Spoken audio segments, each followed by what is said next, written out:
Você bem-vindo aqui, a casa é sua, pode entrar, me esvazio de mim, me esvazio de mim.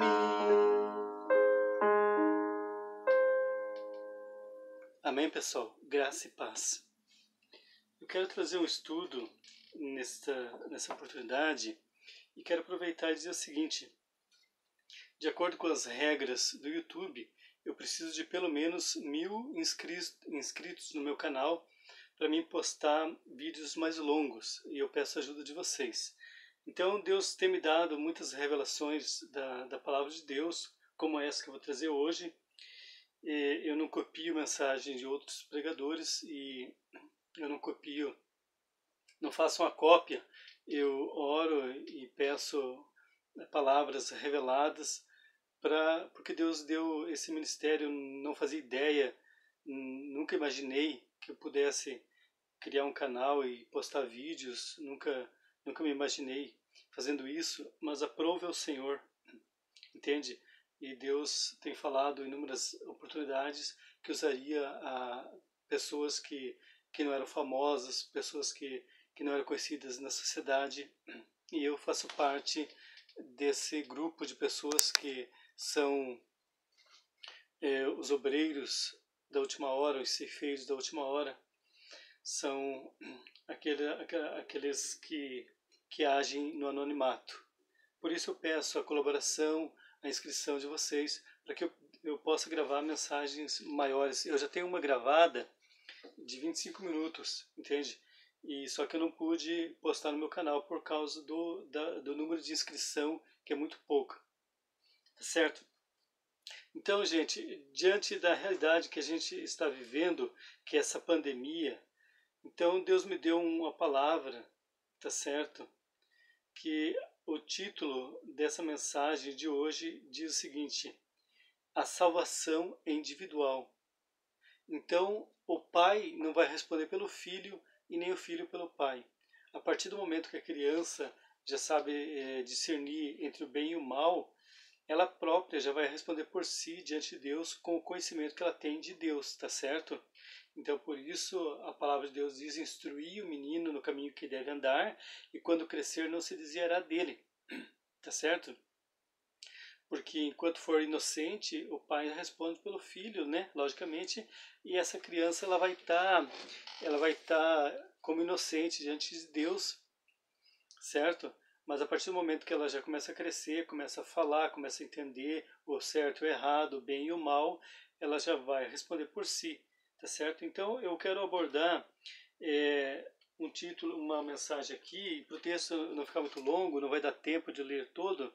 É Ezequiel, capítulo 14, dos versículos 12 a 23. Mas eu vou ler só alguns poucos versículos e você vai ler na tua casa, ou onde você estiver, no trabalho, na tua casa, tá certo? No ônibus. Ezequiel, capítulo 14 e versículo 12. A epígrafe do texto diz: a justiça dos castigos de Deus. Então, irmãos, já é contraditório aqui só a epígrafe, a justiça dos castigos de Deus. Tá certo? A Bíblia diz, tem uma passagem que diz que o castigo que nos traz a paz estava sobre ele, lá em Isaías 53, né? E pelas suas feridas fomos sarados, pelas suas pisaduras fomos sarados.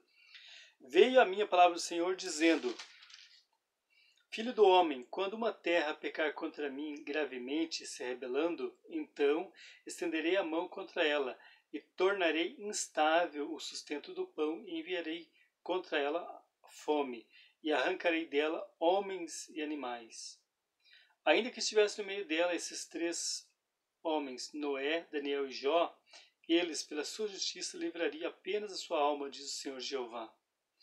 Se eu fizer passar pela terra nocivas alimárias, e elas a assolarem, que fique assolada, e ninguém possa passar por ela por causa das feras, ainda que esses 3 homens estivessem no meio dela, vivo eu, diz o Senhor Jeová, que nem a seus filhos, nem as suas filhas livrariam, só eles ficariam livres, e a terra seria assolada.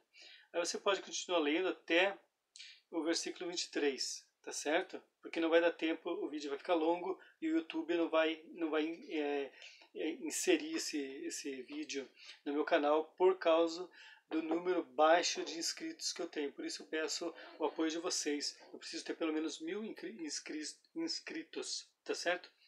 Então, irmãos, é o seguinte, eu vou ler alguns nomes aqui de pessoas que lutaram pelas suas famílias. Uns puderam salvar, outros não puderam, outros salvaram apenas sua alma, outros não levaram nem a esposa, tá certo? Mas você pode destrinchar melhor na tua casa, ler, buscar as referências, tá bom? E depois que eu tiver total liberdade, acesso para gravar postagens de qualquer tamanho no YouTube, eu estarei gravando. Por exemplo, por que não existe dia 30 de fevereiro, entendeu? Tem base bíblica para isso. Com quem se casou Caim, tá certo? Que saiu lá e só tinha Caim e Abel, e Caim matou Abel, e daí Caim foi para a terra distante e se casou e formou tribos, e daí? Se só tinha os dois, como é que ele se casou? De onde saiu? Tem respaldo bíblico para isso, tá certo? Mas leva tempo para explicar essas coisas, tá certo? Porque os anjos de Deus apareceram, né, na cidade de Sodoma e Gomorra, e porque aqueles homens quiseram se profanar com os anjos de Deus, entende? Então tem muitas coisas inexplicáveis. Por que digamos, achado ossadas gigantes hoje e existe pouco relato bíblico? Por que tem tantas anotações gravadas em pedras de uma civilização antes mesmo do início das escrituras, né, de serem compiladas? Por que existem essas coisas? E por que a Bíblia se cala, entende? Então existe muita coisa que eu poderia curiosidades, né, que eu poderia falar para vocês, mas como eu disse, tá travando aí no número de inscritos, tá certo? Então eu peço a ajuda de vocês. Vamos lá? Então vamos falar de um homem que ele salvou a sua família. Esse homem foi Noé. Gênesis 6:9. E estas são as gerações de Noé. Noé era varão justo e reto em suas gerações. Noé andava com Deus. Tá certo, gente? Então, um dos segredos para você salvar a si próprio e a sua família é você andar com Deus. Vamos ver mais uma? Gênesis 7:1. Depois disse o Senhor a Noé: entra tu e toda a tua casa na arca, porque te hei visto justo diante de mim nesta geração. Tá certo, crente? Então, nós estamos aguardando o iminente arrebatamento da igreja, mas só vai entrar na arca, que é Jesus, né, a arca espiritual, se você estiver dentro desse contexto aqui, porque te visto justo de mim diante dessa geração. Vamos ver mais um homem que salvou sua família, Jó, capítulo 1. Eu anotei aqui para ficar mais rápido por causa do tempo. Eu preciso da ajuda de vocês, tá, gente? Eu não quero ser famoso e não quero nada. Eu sou apenas... Olha, falando em fama, deixa eu aproveitar, eu vou ver se consigo inserir esse vídeo no YouTube. Jesus disse assim, nenhum homem nascido de mulher foi maior que João Batista. Tá certo? E quando Herodes mandou ao povo lá no deserto, dize-nos quem és tu? És tu Elias? És tu um dos profetas? Quem és tu? Dize-nos quem és tu, para que demos a resposta àqueles que nos enviaram. E João Batista disse, eu sou a voz do que clama no deserto. Tá certo? Então, se João Batista era só uma voz clamando no deserto, gente, então quem sou eu, tá? Diante de grandes nomes no meio evangelístico, certo? Mas seja eu e você também uma voz clamando nesse deserto e nos apoiando um ao outro. Jó, vamos ver um homem que lutou pela sua família e não pôde salvar alguns dos seus. Jó, capítulo 1, versículo 1 e depois o 5. Havia um homem na terra de Uz, cujo nome era Jó. E este homem era sincero, reto, temente a Deus e desviava-se do mal. numa outra oportunidade, depois que eu tiver mais tempo no YouTube, eu vou explicar esse Jó, que ele era contemporâneo lá da era primitiva, lá de Abraão, tá certo?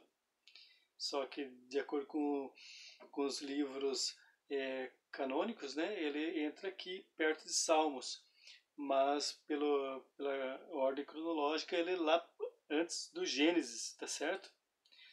Tá, e agora o versículo 5. Sucedia, pois, que, tendo decorrido o turno de dias de seus banquetes, enviava Jó e os santificava, e se levantava de madrugada e oferecia holocausto segundo o número de todos eles, porque dizia Jó: porventura pecaram os meus filhos e blasfemaram de Deus em seu coração. Assim fazia Jó continuamente. Então, irmão, Jó intercedia pelos seus filhos, tá? Então cada pai, cada mãe interceda por seus filhos e pela sua descendência, para que não aconteça o pior. Tá certo, gente? Então eu peço o apoio de vocês, peço a inscrição, o joinha, tá? Não é para mim ficar famoso, muito pelo contrário, eu quero ir muito mais longe que isso. Eu tenho propósitos e tenho promessas de Deus para atingir expectativas muito maiores, mas o início é pelo princípio, tá? É o primeiro passo. Graça e paz. Que a paz de Deus, que excede todo entendimento, esteja no nosso coração. Que o amor de Cristo, a paz, a consolação do Espírito Santo esteja em cada um de nós. E eu me despeço na graça e na paz.